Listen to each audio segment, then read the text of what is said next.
बहुत दिनों बाद। तो हाल ही में रिलीज हुई कुछ मूवीज जैसे कि टाइगर 3, फाइटर, योद्धा और रिसेंट में रिलीज हुई बड़े मियां छोटे मियां।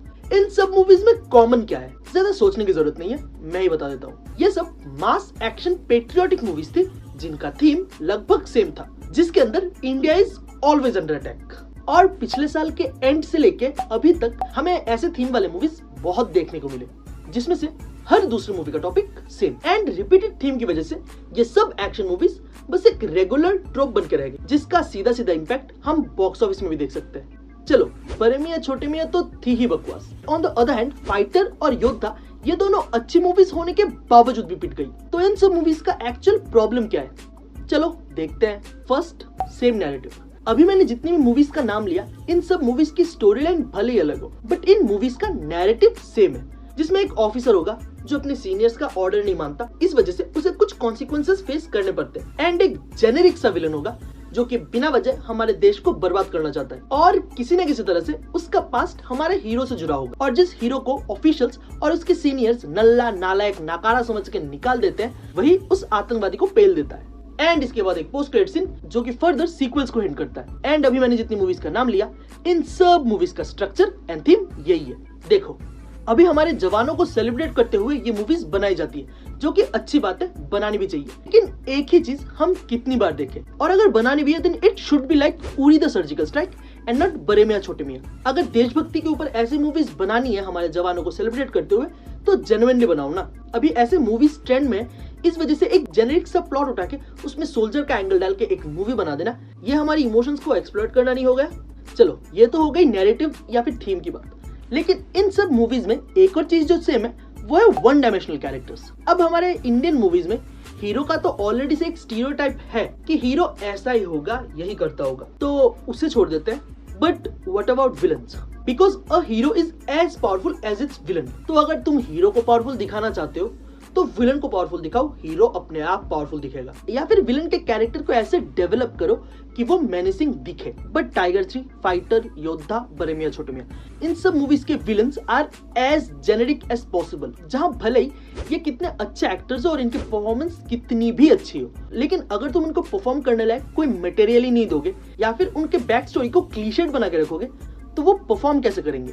बट ऐसा भी नहीं है, सारे विलन्स के कैरेक्टर्स वन डायमेंशनल है। इसमें भी एक्सेप्शंस है, जैसे कि जॉन अब्राहम का कैरेक्टर इन पठान, जहां उस कैरेक्टर को अच्छे से लिखा गया, अच्छी एक बैक स्टोरी दी गई और जॉन अब्राहम ने फाड़ के रख दिया। और वही कंपैरिजन के लिए तुम पृथ्वीराज का कैरेक्टर ले लो, इस कैरेक्टर के पास भी एक बैक स्टोरी थी जो कि कमाल का हो सकता था, but it turned out to be cliched. हाँ, अभी ऐसा भी हो सकता है, हम ये एक जैसी मूवीज इतनी बार देख चुके हैं, हमें ये सारे कैरेक्टर्स या फिर इनके आर्क्स ये सब वन डायमेंशनल लगते हैं, जिसमें कुछ नया नहीं दिखता। और एक और पॉइंट यहाँ पे ये है, इन सब मूवीज में वो एट द एंड पाकिस्तान के आर्मी या फिर पाकिस्तान के किसी ऑफिशियल्स को पेलने निकल पड़ते हैं। अब हाँ, हमारे नेबर्स तो है ही चूतिया, लेकिन हमारा बस एक इकलौता नेबर ही चूतिया नहीं है। इनफैक्ट हम चूतियों से घिरे हुए हैं, हर बार बस एक ही क्यों पेला जाए, कभी दूसरे को भी पेलो ना। हमारे ईस्ट और साउथ ईस्ट साइड में जो नेबर है उसे तो बहुत बार पेल चुका है, लाइक हर दूसरे मूवी में वही पेला जाता है। उसे थोड़ा साइड रख के हमारे नॉर्थ और नॉर्थ ईस्ट साइड वाले जो नेबर्स हैं उनके ऊपर भी तो थोड़ा फोकस करो। एंड एक और चीज ये है कि अगर हमें ऐसी मूवीज बनानी भी है then we should go for all in. मतलब if you are showing it absurd then you should also believe in its absurdity. Haphazard तरीके से नहीं कि मैं ये साइड भी थोड़ा सा ले लेता हूँ और ये साइड भी थोड़ा सा ले लेता हूँ, ऐसे नहीं, गो ऑल इन। सो हाँ, these are some suggestions, but again Bollywood या फिर कह लो इन जनरल इंडियन सिनेमा एक ऐसे आदमी से क्यों ही सजेशन लेगा जो उनके लिए इनसिग्निफिकेंट है। इन सब मूवीज के टिकट्स खरीदने के अलावा हम लोगों ने किया ही क्या है, राइट? तो हाँ, सजेशन तो बहुत दूर की बात, एक छोटा सा रिक्वेस्ट ये है कि अगर किसी मूवी में हमारे फोर्सेस को रिप्रेजेंट किया भी जाता है तो यार प्रॉपर इंटेंट तो रखो, एटलीस्ट बड़े मियां छोटे मियां की तरह कैश ग्रैब तो मत बनाओ। और ये बात बहुत लोग बहुत पहले से बोल रहे हैं कि इन पिछले 1.5-2 सालों में इन सब मूवीज का सैचुरेशन पॉइंट ऑलरेडी से आ चुका है। बिकॉज हर दूसरे दिन एक जैसे थीम रिलेटेड मूवीज का टीजर, ट्रेलर ये सब देखते रहे तो सैचुरेशन पॉइंट तो आएगा ही। और जनरल ऑडियंस के लिए ये सब मूवीज कितनी रूटीन हो चुकी है, इस बात का अंदाजा बस एक छोटी सी चीज से लगाया जा सकता है। तेरी बातों में ऐसा उलझा जिया ने इन सब मूवीज से अच्छी कलेक्शन की है। एंड अगर story line and performance wise देखा जाए तो वो मूवी इतनी कुछ खास नहीं है। इसके कंपैरिजन में फाइटर और योद्धा एनी डे बहुत अच्छी मूवी है, बट रिजल्ट्स हम सबके सामने हैं। तो हाँ, बहुत दिनों बाद तो ये थी आज की वीडियो।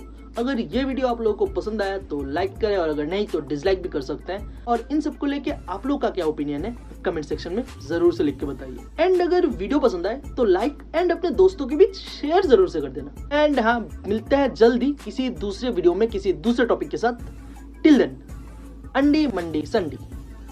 जो सब्सक्राइब न करे वो